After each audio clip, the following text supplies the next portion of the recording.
Desideriamo che l'Egitto venga richiamato al rispetto di quei fondamentali principi e valori che sono la base di una vera e legittima considerazione della vita umana e della civile convivenza tra le persone. Firmato Mario Conte, destinatario niente meno che il ministro degli esteri Enzo Moavero.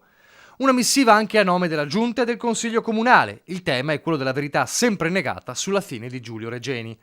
Ma che arrivi proprio dal primo cittadino leghista di Treviso ha sorpreso i più, in un momento in cui le polemiche sugli striscioni rimossi dai municipi e dai palazzi istituzionali guidati dal Carroccio sono diventate bollenti.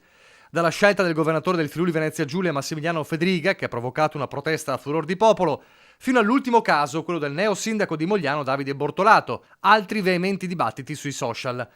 Era stato peraltro lo stesso Conte a fare da apripista alla decisione quando poco meno di un anno fa aveva fatto rimuovere lo striscione giallo da Palazzo dei 300. Motivazione: era sgualcito e rovinato. La stessa che in queste ore il collega Bortolato ha ripetuto a chi contestava la decisione. Una questione di decoro, lo striscione rovinato offende la stessa memoria di Regeni. Se ci sarà occasione verrà rimesso a posto.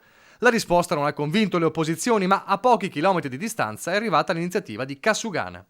Continua Conte nella lettera al ministro. Le scrivo per chiedere un ulteriore sforzo nella ricerca della verità, volto ad attestare ancora una volta che siamo uno Stato di diritto e condanniamo le violazioni dei diritti umani, ma anche per evidenziarle quanto sia importante che l'Italia continui con fermezza a chiedere verità per Giulio.